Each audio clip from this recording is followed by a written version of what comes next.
الفاتحة على الروح والمنوح والرسول والصلاة الجسد والروح وتوبة النصوح بسر الأسرار الفاتحة.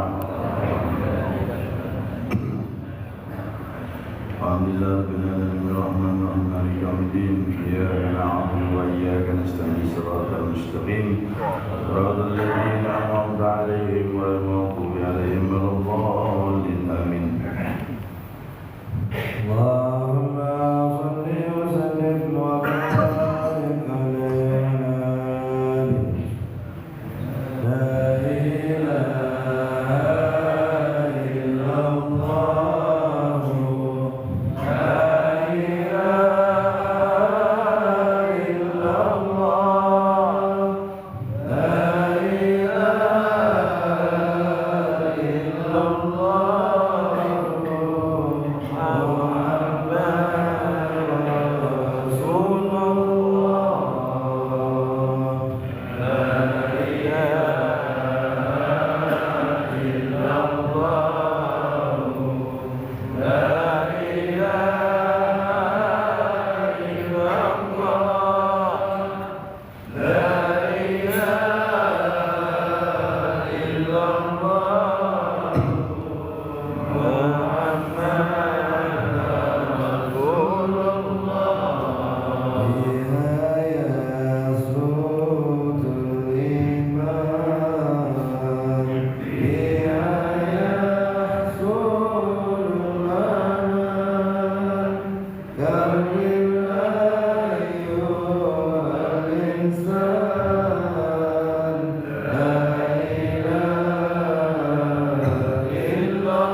بباب اليسار سيدنا ومولانا محمد المختار وآله الأطهار وأصحاب الأخيار عدد نعم الله وإفضاله سبحانك لا علم لنا إلا ما علمتنا إنك أنت العليم الحكيم اللهم ذكرنا ما نسينا وعلمنا ما جهلنا ولا حول ولا قوة إلا بالله العلي العظيم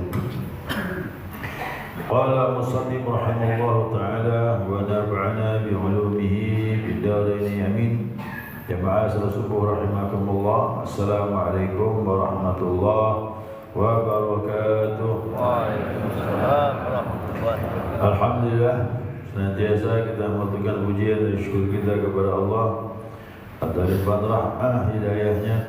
Subuh ini kita dapat melanjutkan kajian kita hadis-hadis pilihan tentang kebesaran kemuliaan Nabi Muhammad SAW.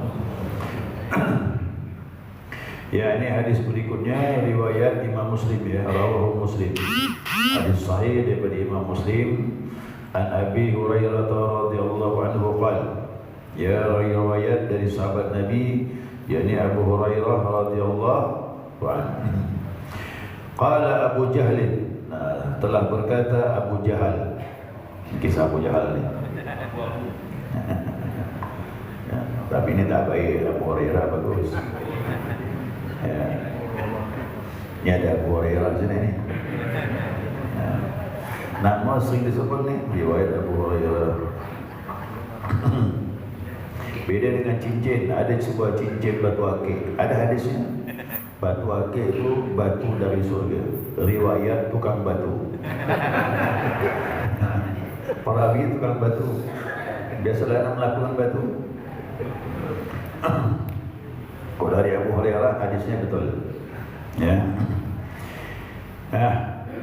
Qala Abu Jahl, telah berkata Abu Jahal, hal yaghfiru Muhammadun wajhahu baina azhurikum?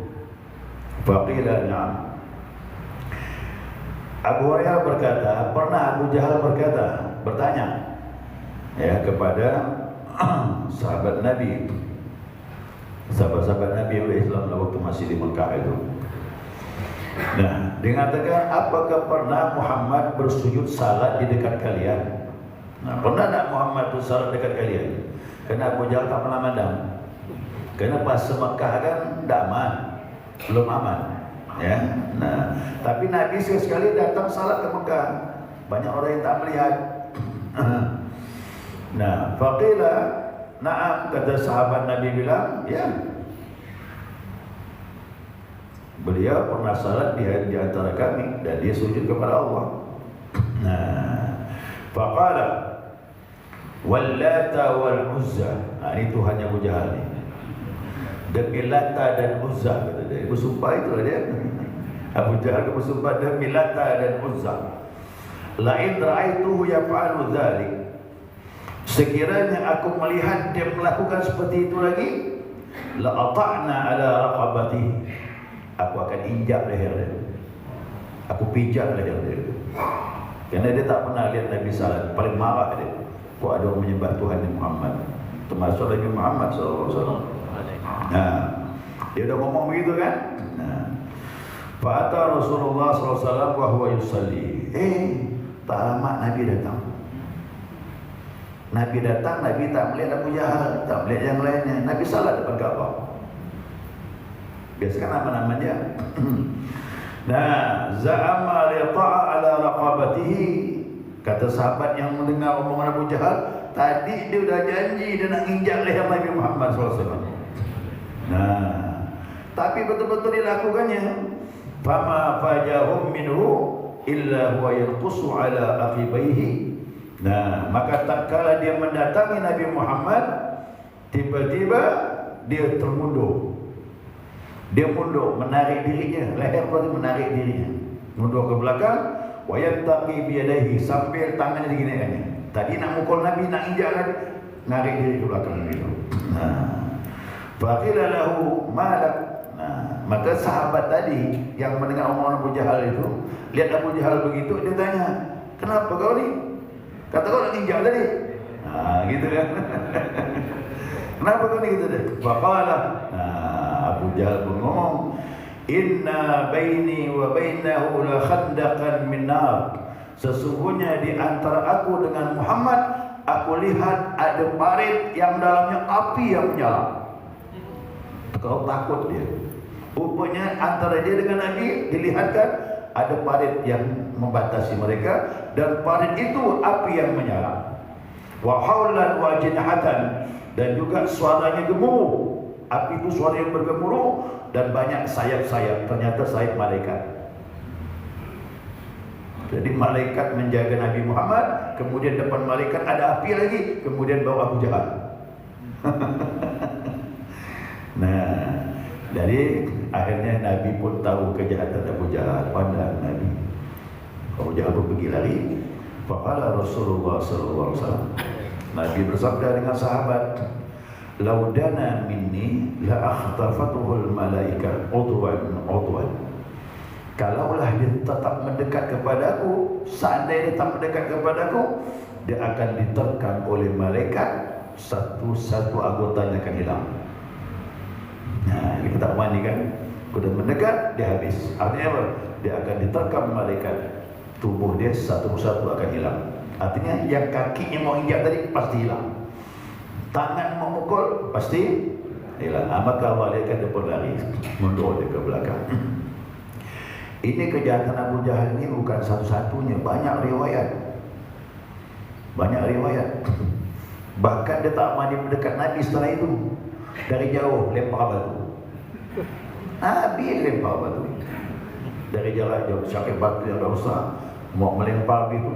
Tiba-tiba ada unta, tak pernah dia mandang sebesar itu unta, mengejar dia pun lari ke belakang.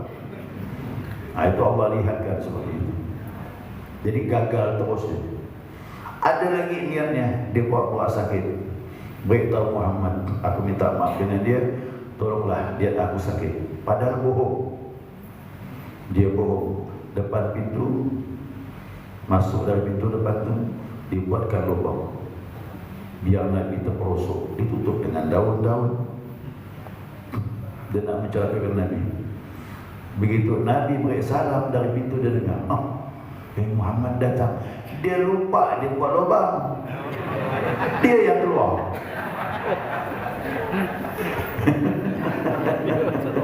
Masya Allah. Begitu dia keluar, dia yang terperosok dari pintu. Habis. Bertambah parah lagi dia. Orang Malaysia bilang tambah teruk lagi dia. Dia pasangnya batu-batu bawa tu benda-benda tajam. Tadi yang terposok dalam itu. Jadi banyak usaha Abu Jahal ni memang digagalkan Allah SWT.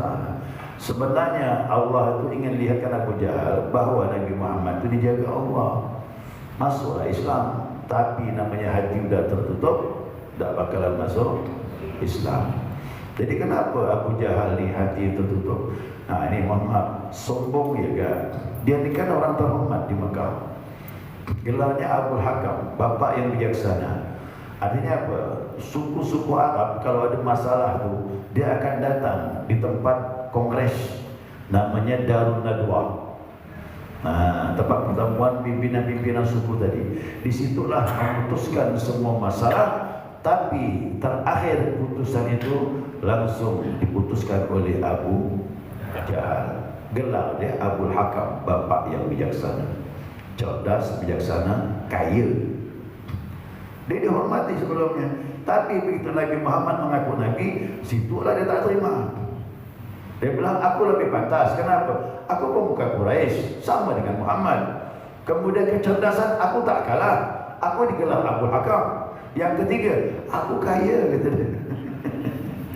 Aku lebih pantas jadi pimpinan. Ternyata orang-orang kaya yang ingin jadi pemimpin dari dulu udah ada. Bukan kayak sekarang. Jadi bukan kayak sekarang, dari dulu udah ada memang. Jadi mimpin yang kaya cerdas, itu imannya, takwanya. Dia salah perhitungan Allah, tak pilih kau. Padahal Nabi Muhammad SAW, Nabi Muhammad telah berdoa. Doa Nabi apa? Allahumma a'izzal Islam bi umarain. Ya Allah, kuatkanlah Islam dengan salah satu daripada Umar. Nah, begini. Waktu kemarin saya di Mesir, orang Mesir ni kan susah juga. Dia ngomong sama saya, menjelaskan, saya kan paham.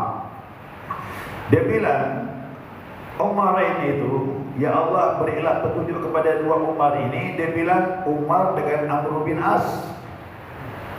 Kerana di Mesir itu, di sanalah diutus sahabat Nabi bernama Amr bin As.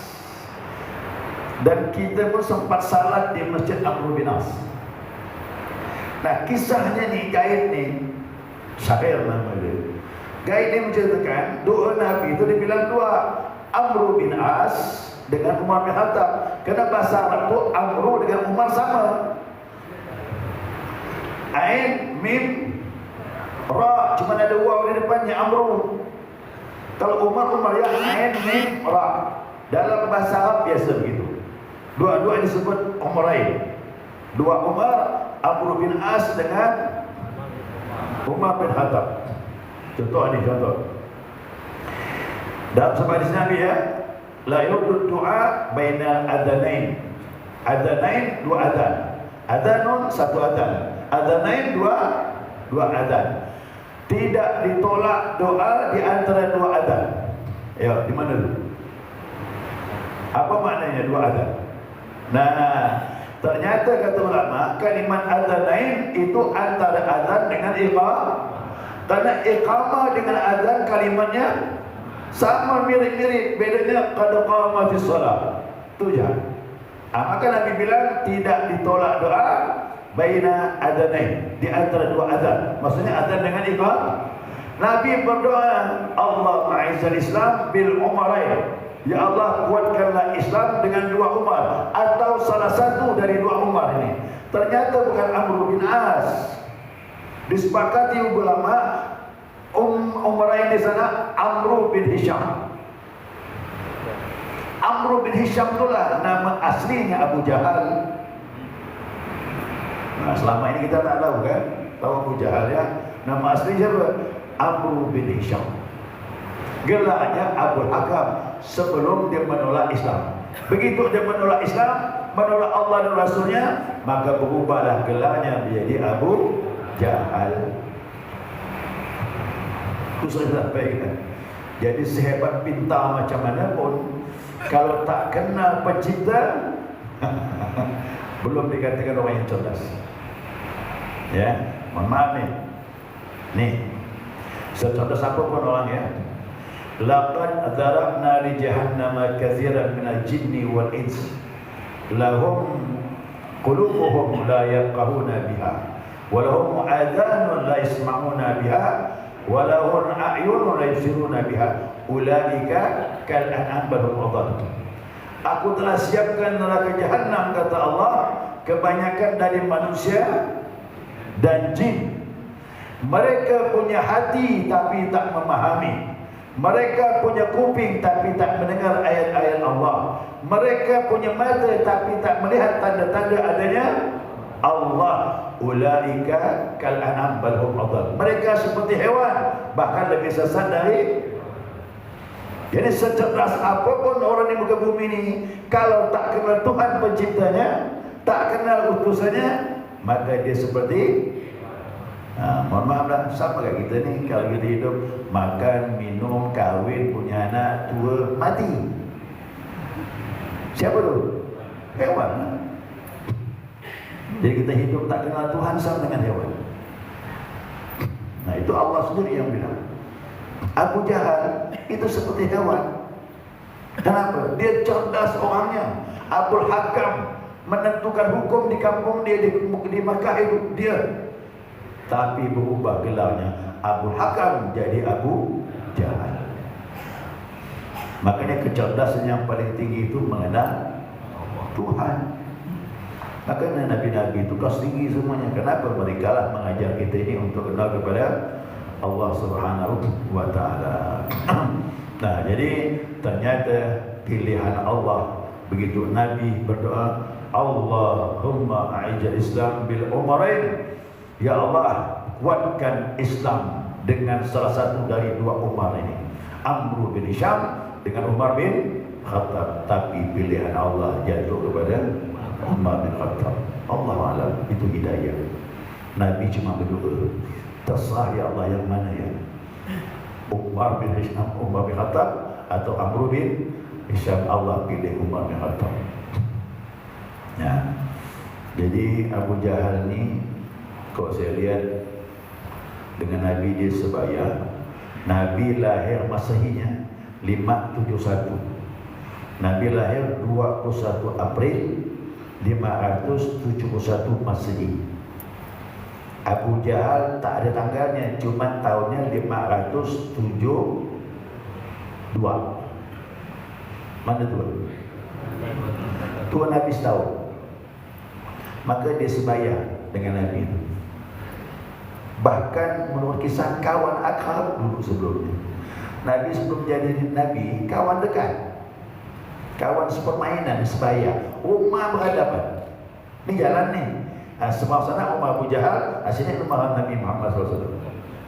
Bayangkan, kawan dekat, kawan main. Tapi begitu kebenaran datang, satu ikut kebenaran, yang satu lari. Nah, kena persaingan tadi. Aku pintar, suku terhormat, duit banyak. Itu tadi. Aku lebih layak jadi pemimpin di kota Mekah ini. Begitulah dia. Dia pikir ni Nabi ni proyek kali. Dia pikir status Nabi ni proyek kali, keuntungannya besar. Padahal bukan. Mana ada kekayaan Nabi? Tak ada. Semua disedekahkan jalan Allah. Nabi meninggal 1 dinar pun tak ada. Habis. Nabi sedekahkan jalan Allah. Sampai Nabi turun naik nafas Nabi mau meninggal, Aisyah 10 dinar cepat sedekahkan. Aku tidak mau menghadap Allah, 1 dinar pun masih menginap di rumahku ini. Tak ada. Nah, Abu Jahal menganggap pemimpin seorang Nabi ini duit, proyek besar. Kayak sekarang lah, ya kan? Pilpres, tak pergi. Pilkada, proyek lah tu. Besar datangnya. Kenabian bukan. Nabi lain. Nabi ini menjalankan tugas semata-mata menjalankan tugas Allah Subhanahu wa taala. Jadi yang meninggal Abu Jahal ni waktu perang Badar. Mungkin umurnya sekitar 52. Nabi hijrah 51. 2 tahun Nabi menetap di Madinah. Kemudian ada perintah puasa Ramadan. Dan bulan Ramadan itu juga perang Badar. Perang Badar itu tahun kedua Hijriah. Nabi umur 53, Abu Jahal umur 52. Mati dia, meninggal di perang Badar. Abu Jahal. Makanya waktu perang Badar itu Nabi mendatangi mayat-mayat orang kafir Quraisy itu. Dipanggil satu persatu. Abu Jahal Nabi manggil dengan nama lengkap. Tidak ada Nabi manggil Abu Jahal gitu. Tak ada. Maka itu kita pelajaran bahwasanya orang meninggal itu selesai sudah urusan dia. Yang jelek-jelek jangan lagi disebut. Nabi sebut nama dia. Ya Amr bin Hisham, kata Nabi, dipanggil. Ya Walid, ya Amr bin Hisham, dipanggil. Ini janji Allah kepada kalian dan janji kami. Untuk Umar, kata Umar, ya Rasulullah, ini mayat jadi bangkai. Kenapa kau ngomong sama bangkai? Itu Umar bilang. Kata Nabi bilang, ya Umar, pendengarannya lebih kuat dari pendengaran kau. Cuma dia tak bisa dijawab. Ternyata roh orang kafir pun dipanggil, dia tahu. Dan dia dengar ucapan kita. Jadi waktu itu saya lihat Nabi manggil Amr bin Hisham, tidak ada panggil Abu Jahal. Artinya apa? Orang yang meninggal sebut yang baik-baik. Jangan lagi sebut yang tak baik. Itu pelajaran. Makanya cara pelajaran dari situ. Ya, makanya orang meninggal udahlah, selesaikanlah udah. Yang tak bagus lupakan. Ingatkan yang baik-baik saja. Doakan yang baik-baik. Itu urusan Allah SWT. Ya, Wallahu a'lam. Selesai sudah. Nah, mudah-mudahan Allah jauhkan daripada sifat kebodohan yang seperti Abu Jahal ini. Jadi saya minta ambil kesimpulan gini, kalau ada umat Nabi Muhammad tak kenal Tuhan, Kenal tapi tak yakin, belajar tak mau, ibadah tak mau. Inilah dia kelompok dia. Cuma jangan beritahu dia kau ni kawan-kawan Abu Jahal. Tak boleh. Cuman begitulah dia. Orang seminta apa pun tak kenal Tuhan, tak ada ibadah, jahil dia. Jahil. Ya. Maka beruntung kita ini dipilihkan Nabi yang paling cerdas. Nabi Muhammad itu paling cerdas di antara Nabi-Nabi yang lain. Nabi itu cerdas, hitung-hitungannya tajam. Waktu perang Badar, kata Nabi, berapa jumlahnya? Kata sahabat bilang, aku tak tahu jumlahnya berapa. Kau tengok, dia makan, dia berapa ekor makan kambing. Berapa ekor makan kambing kita lihat. Tak nak buat kambing rupanya, potong sapi seekor. Ya Rasulullah, dia hari-hari di Badar tu, kena berhari-hari kan, satu hari potong. Perang tu berat, biaya makan mahal, biaya senjata mahal lagi. Bawa selimut, bawa apa kan, bawa tenda. Berat perang tu, bukan yang mudah. Ya, bukan yang mudah. Ya Rasulullah, aku dapat informasi, kata intelijen dari Muslim ni, dia makan satu hari potong sapi seekor. Oh, kata Nabi, berarti dia 1000 orang. 1000 kata Nabi. Betul kan, sapi seekor tu 1000 orang makan. Nabi itu cerdas dia. Ya. Dia ummi, tak bisa baca, tak bisa nulis, tapi kecerdasan di atas semuanya. Itu menunjukkan bahawa Nabi ummi tak bisa baca Al-Quran jadi mukjizat. Kalau tidak nanti orang-orang menuduh itu Al-Quran buatan Muhammad. Kenapa? Dia cerdas dengan bahasa dia. Dia pandai nulis, pandai baca. Kan baik. Dulu sahabat banyak yang tak pandai baca. Bukan Nabi ya. Makanya tawanan-tawanan perang tu ditahan Nabi. Mana duit berbosan? Tak ada yang Muhammad. Kau ajarkan umat Islam baca tulis. Nah, ditahan sampai sekian bulan. Sudah sampai bisa baca semuanya, oh lepaskan. Tawanan perang bayarnya pakai ngajar. Itu zaman Nabi. Berarti Nabi itu mendahulukan kecerdasan.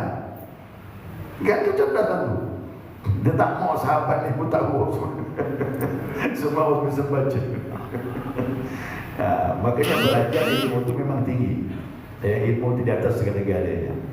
Makanya kekayaan di bawah ilmu. Orang kaya jadi pemimpin hancur, tapi kalau berilmu jadi pemimpin selamat. Nabi Sulaiman kan ditawarkan 3. Mau mana? Kerajaan, harta, ilmu. Allah tawarkan 3 macam: kerajaan, harta, ilmu. Nabi Sulaiman bilang, ilmu ya Allah. Dapat ilmu, semuanya dapat.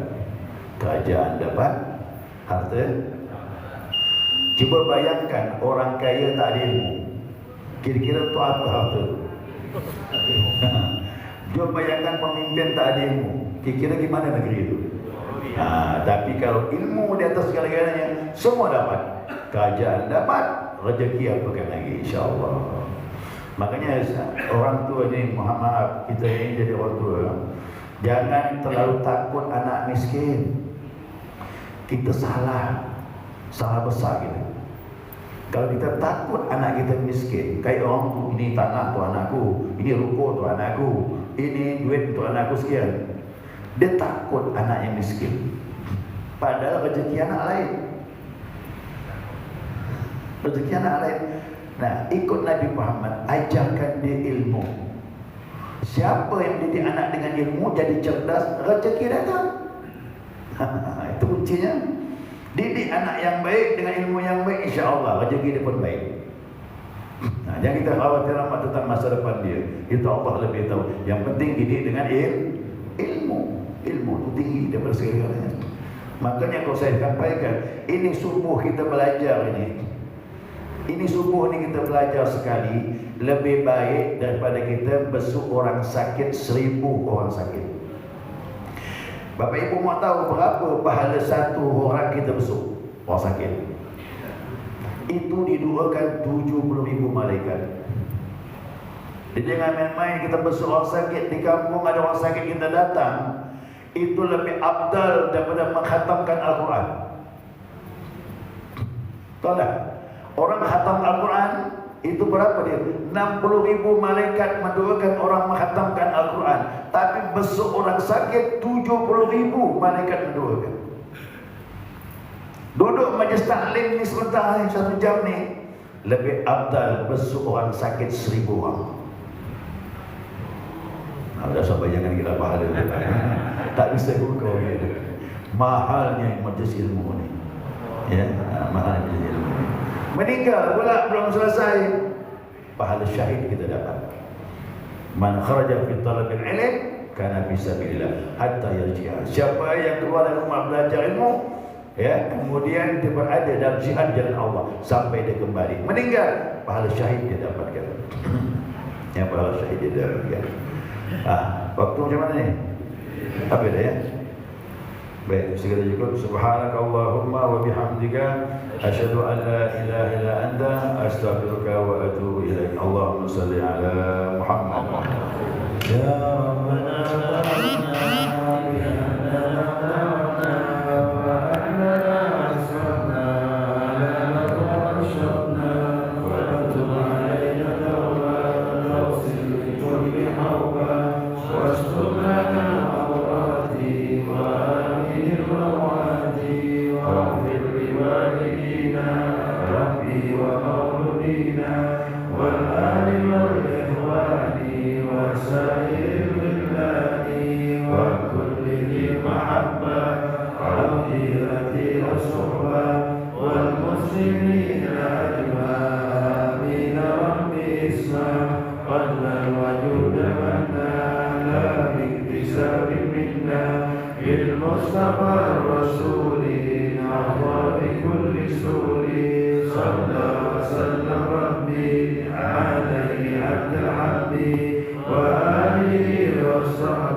Assalamualaikum warahmatullahi wabarakatuh. Lepas pengumuman manakib ya. Sabtu ini manakib maghrib berjamaah di Masjid Al-Fajar. Ya, mudah-mudahan semua bisa hadir, sihat walafiat insyaallah. Amin. Kita lah Al-Fajar.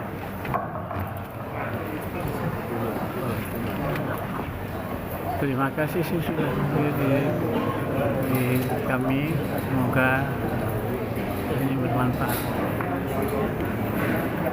Nilai topik walidayah. Wassalamualaikum warahmatullahi wabarakatuh.